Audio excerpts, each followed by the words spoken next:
Hello, Revere, and welcome to another great show on the Revere Veterans and Community Show. Today I have a real special guest. He's a World War II veteran.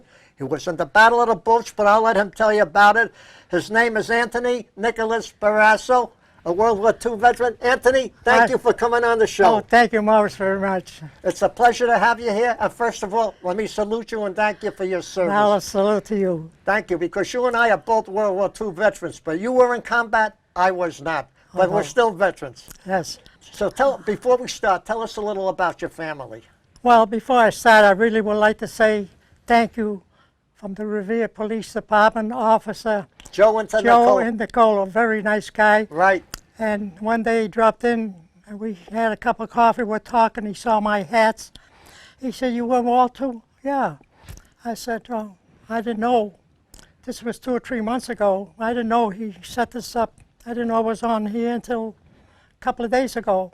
So anyway, I want to thank Joe, wonderful police officer, and a wonderful person. Right, I would like to thank Joe and Nicola for bringing you here, because if it wasn't for him, Tony, can I call you Tony, by the way? You can call me Al, you can call me Tony, but don't call me Al. Okay, Tony. Thank you, Joe, for bringing him here. Okay, Joe. Now, you were in the Army from what year to what year, if I may ask? Well, I was drafted in the Army. It was March 7, 1941. Oh, before the war even started? Yes. I did the South Carolina maneuvers. I was all over the South. And then we came to Camp Edwards from the maneuvers. It was December 7, 1941. And someone came in and said, "Hey, they just bombed Pearl Harbor." So I said, "Oh, we'll wipe them out in 20 minutes, not knowing. Never heard of Pearl Harbor. So we were scheduled to be released, and everything was frozen. So instead of do 1 year, I did 4 years, 6 months, and 28 days. Thank you again for your service, Tony. Yeah, and then I went overseas. When I went overseas, my wife, Grace, who since has passed away, she was pregnant when I left. So we left while we were here, we were training troops. We're sending them to England. And then the invasion, they went from England to Normandy. But we were still in the United States. I was with the 3rd Battalion headquarters, 26th Yankee Infantry Division. And we were training troops to go overseas. And when it came our turn to go, we went directly to France. We were the 1st Division to go direct to France, and we landed at Cherbourg, France. And finally, the Battle of the Bulge was, and the reason they called it the Battle of the Bulge, because the Germans were doing the job on the Americans. They made a bulge in the American line. So they called it the Battle of the Bulge, which was okay. So anyway, I had 3 good friends. Elmer West from Whitman, Mass., and Jake Lattiser from Whitman, Mass., and my really good friend, my Polish friend, Adam Sokol from Hicksville, Long Island, New York, my good Polish friend. Anyway, we're in battle now, and we're on this vine. They had like the Americans all stretched out over here. Over here was open land, and over here were the Krauts, the Germans. We were shooting at them, they were shooting at us. We didn't know who we killed, or they didn't know. So one night, I was on guard duty with my friend Adam Sokol, and there was a foxhole here with 2 men in it with a machine gun, and Adam Sokol was on prone position, which means on his stomach, facing this way, and I was facing this way. Then it was sort of a moonlit night, but it was snow, so I'm looking ahead, and I see, or I thought I saw, everybody says no, there was nobody there, so they must be right, but I still say this minute I saw them. I saw 8 or 9 Krauts, Germans, walking towards Soko and me. So I said, Soko, there's some Krauts walking this way towards us. So they called me Bambino in the Army. He said, Bambino, I don't see anybody. I said, okay. And I see them walking towards us, and we're getting closer. I said, Soko, they're walking towards us, and they're coming closer and closer. He said, Bambino, I don't see anybody. And I'm going on, I said, Soko, they're out there, they're walking this way. Then I did something wrong that I should never have done, the worst thing I could have done. I stood up and and I shot at them. But there was nobody there. But they knew where the fire came from, though. But they took me to the hospital the next day. I was in the hospital, and they said I had battle fatigue. And they gave me a 72-hour pass. So anyway, that was one episode. And by the way, every night at midnight, Wesley was our platoon sergeant. He would send Soko and me. Soko was my buck sergeant. I was second command. And he would send us out and look for mine detectors, so the troops could walk in the morning safely. So a mine detector is like it's like 12 inches in diameter, 3 inches Oh, width. like they go out on the beach to find the magnetic field to check the metal? No, you can go anywhere, Oh, anywhere. That's why there's a joke about the Japanese. The Japanese make their wives walk first, so in case they step on a mine. So and that's why they let them go. Well, anyway, we go at midnight, about 8 or 9 of us, and we look for mines. We have a machine like a carpet cleaner, and you go on, you're walking, there's about 10 of us. When there is a mine, the detector will go off, beep, beep, beep, beep. So we stop, and we get our knife or our bayonet, and we probe. The mine is the size of a clock in school. And we probe, and we find the mine, and there was a cover on it like a wing nut. We Right. take it off very carefully. And there's a bomb there. It's like the size of a cigarette. So it's between 2 springs. So you go very carefully. You press the springs, spread them apart, and pull out that detonator. And put it away. Mine disengaged. Tony, I got to ask you a question, if Yes. I may. I wasn't familiar with the mines in the Second World War. They didn't have remote control mines then, or they were all hand controlled? In other words, you couldn't stand 100 feet away or 100 yards away and click them off, or they had to be done right where the pressure was put on them? Well, I don't know too much about that, but I handle a lot of the explosives. I used to sleep on a 2.5-ton truck full of dynamite. Wow. But the dynamite won't go off. Dynamite has to be set off. Oh, What you got to worry about is nitroglycerin. And then we went to a little hut with mustard gas, yep. and you get to take a whiff. That'll kill you in seconds. It's just a small whiff, so get the smell of it. Or I thought there mustard was gas. no chemical warfare in the Second World. They still use mustard gas? No.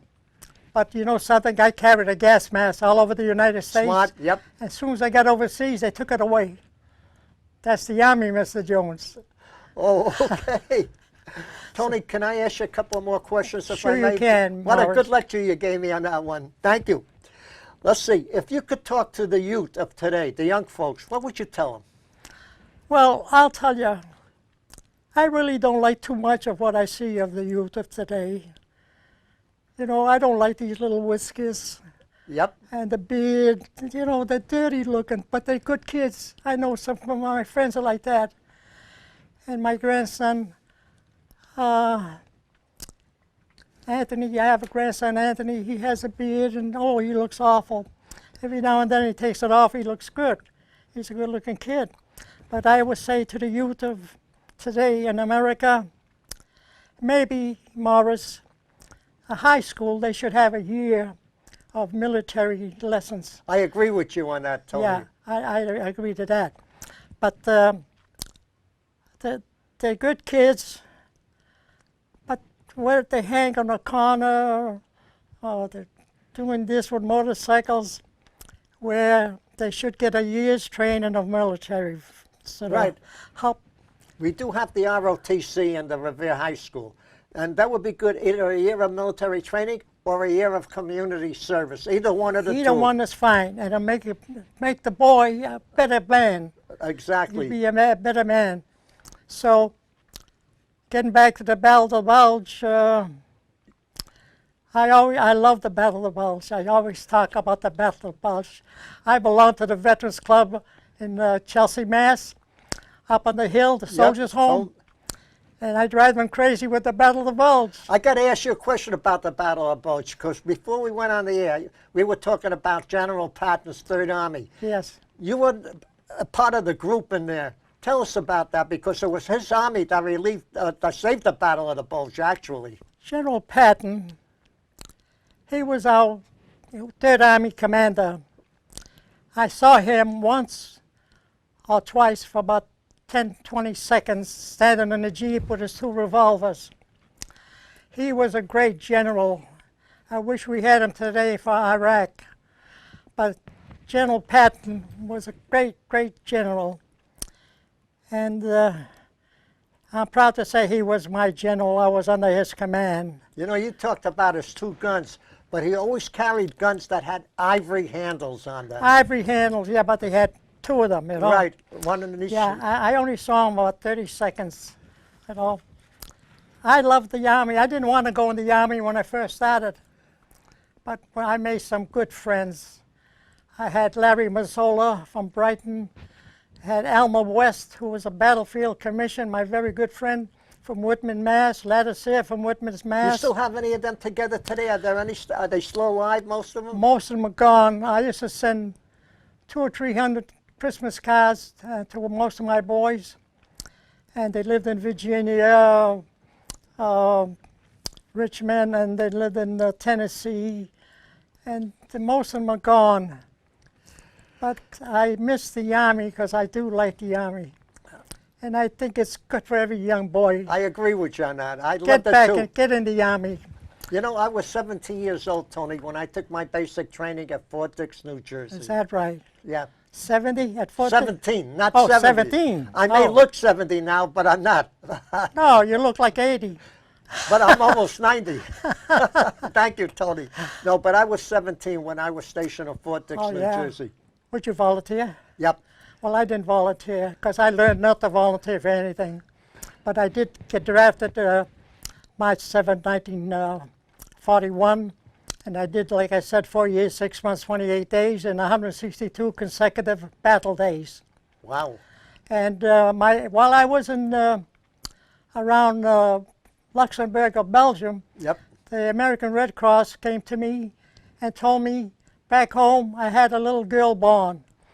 A little girl, she was born January 4th, and they named her Janice. And Janice is now probably 68, something like that. And to get ahead of my story a little bit so I won't forget, after we had the little Janice born, my wife and I, we adopted a little girl, 5 days old. Her name was Denise. Is she still alive? She was here a little while ago. Oh, that's the girl? Denise, yeah. What a lovely daughter you Yeah, got. she likes to write songs. She wrote a song called Hey Jesus. Okay, Jesus. Yeah. Hey, That's yeah, the name of the song. Hey Jesus, right. Tell us about that. The song? Yep. Well, I don't know too much about it because that's what she does. Does she play an instrument too, by the way? Well, she's got a tape, I think, already made. Oh, I hope it's out before Christmas. But she's very serious with her work. but I tell you what I'd like you to do for us, Tony. Yeah. If you get a chance to see your daughter Denise, tell her we would like to have her come on the show and maybe do the song right here. Oh, probably love doing that. That would be nice of her. I will tell her. Would you mention that to her? Yeah. I thought you were going to ask me to sing. No, but I don't No, want no, to. I want this to be a successful show, Tony. Oh, okay. I agree with you. No, go ahead. Do whatever you want. No, that's okay. Now, I got to ask you, you've had, you go to the VA hospital, too. Yeah, up in Chelsea on the hill. Right, to the soldiers' home. Yeah, I want to say hello to Carol and Teresa Good. and, and the boys. Go ahead, say hello to Carolyn and Teresa. Hi, Carol. Hi, Teresa. How do they treat you there, Tony, if I may ask? Pardon me? How do they treat you at the VA? Oh, they are very good. They work so hard for us. They take care of all of us. My friend from Revere, Arthur Minicello's there. And there's a few boys from Revere, Mike. But Teresa and Carol, they treat us good. They work very hard. And I look forward going there every day. Tony, I have to ask you this question here. Your daughter, the daughter that you adopted, Denise, you needed a hearing aid, and she had to go down and help you get the hearing aid. Can you? Yeah, well, we had to go. I told her, I'm not deaf, I'm just hard of hearing. And we went to the VA, and Did you have any problems with the VA? no, they always treated me good. I haven't asked. I was home 60 years. I never went to the VA. I never asked anybody for anything. I didn't need it. But when it came to the year, I went to the Jamaica Plain VA. I went there for my cancer treatment, by the way, downstairs. Yeah, and they treated me very good, Morris, very good. Likewise. Yeah. Only thing is, I believe that they should do more for the veterans, for what the veterans went through, especially my boys up on the hill. They're in wheelchairs, canes, and you know, they throw them a bone. But for what all the veterans went through, this country, the richest country in the world, we can give millions away to foreign countries, and we can't do anything more for our veterans who saved this country. You're right. If we lost, Morris, excuse me, if we lost the Battle of the Bulge, the people here don't understand that we would be Germany here today. That's correct. See? But we won the Battle of the Bulge. And the veterans don't get enough benefits. I agree with you. And I say to the politicians, give them the pay that you receive. Because the veterans did more, are doing more. I always say charity begins at home. At home, right? It begins at home. I and agree. You should start up. Only 1% of the population in this country is in the military. So the 1% is protecting the other 99%. So it's easy for the other 99 to chip in and help that 1%. Absolutely, even if they did 50 cents each. That would be enough. You know, it's funny, when you and I were young, we had a population of about 75 million in America. Is that right? And Yeah. back in the 40s. Yeah. They're almost 350 million, That's if not about over 300 today. million Americans, yeah. Yeah. That's a lot of Americans, I know that. yeah. And But I wish I'd like to go back in the Army. would you? Yeah, I really would. I tell you. I like the pancakes. Did you? Well, you know, maybe if you tell them you're 17 or 18, they might take you back again. Well, one morning we were having breakfast and Sergeant Frawley, my first sergeant, he had a deep voice. He said, "All right, everybody, you play ball with me, I'll play ball with you." He come into the mess hall. He said, "Hey, we got something going. Anybody here want to go to engineering school?" So about 10 of us put a hand. "Okay, after mess, meet me outside." I said, "Okay." We go outside. All shook up, we're going to go to engineer school. He said, "Okay." He said, "Take that shovel over there and dig a hole here." I said, "I thought we were going to engineer school." "Well, this is the beginning. This is where you learn. Dig a hole." So we dug the hole. After we dug the hole, he said, "Okay, fill it back up." And that was the Army. You know what my first job was when I went to Fort Dix, New Jersey? Go pick up all the cigarette butts. Oh, speaking of cigarette butts, when I was on leave in Paris, I had a carton of American cigarettes. I put them in my back pocket because I sell them for 20 bucks. Well, anyway, if a Frenchman saw an American soldier smoking, the Frenchman would follow him. Same thing with the German. Yeah, so, because the American, when they're through, the butt goes in the gutter. Right. And the freshman had a black purse. Get it, get the tobacco, save it, roll a cigarette. So I was stationed, I was visiting Paris, and they took me to see the Folie Bulge. I said, which was so nice. Tony, I have to ask you a question. You know, during the Second World War, we had all kinds of weapons, but we also had hand grenades that you had to pull the pin out. You were involved a little in that. Tell us about that. Now, what was that? About the hand grenade with the pin? Oh, well, we know once you pull that pin. Right, you only got about 15 seconds. No, but you have to hold it. Once you pull it, you can't put that pin back. Oh. As long as you hold the grenade, it won't go off. Oh, so you have something to squeeze onto there? Yeah, there's a handle there. Oh, okay. In other words, when you pull the pin, you squeeze, hold the handle, Right. pull the pin out. Once that pin is out, you can't put it back. So what we used to do, there was a little lake. We throw it in the lake and the fish would rise, and we'd grab some fish. See? And I stood to guard duty in a village. We took this village over. Me and my pal Brownie, we took it over, and there was a tag on it, repair. But the enemy didn't know it didn't work. So Brownie and I had the bazooka on guard duty with the tag being repaired, has to be repaired. The enemy never knew. Did I tell you about, I told you about the 8 or 9 men? Yes. Well, there was another time, Brownie and I always together because his name starts with a B, so that's mine. We were in a foxhole, and we couldn't get no air support. And the snow was coming down, it was freezing. Brownie and I were in a hole in the foxhole, and we used to hold each other for heat. We had rations. So that went on for 8 or 9 days. Finally, one morning, it was sort of sunny, and Brownie and I hear the sound, and it got closer and closer. I said, Brownie, that sound, I don't know. So we look up in the sky. All you saw was American planes, American airplanes, the whole sky full with them, and they went over us. And after that, we heard, all right, let's move out. After 8 or 9 days in the foxhole, and we kept going. And the Air Force was very helpful.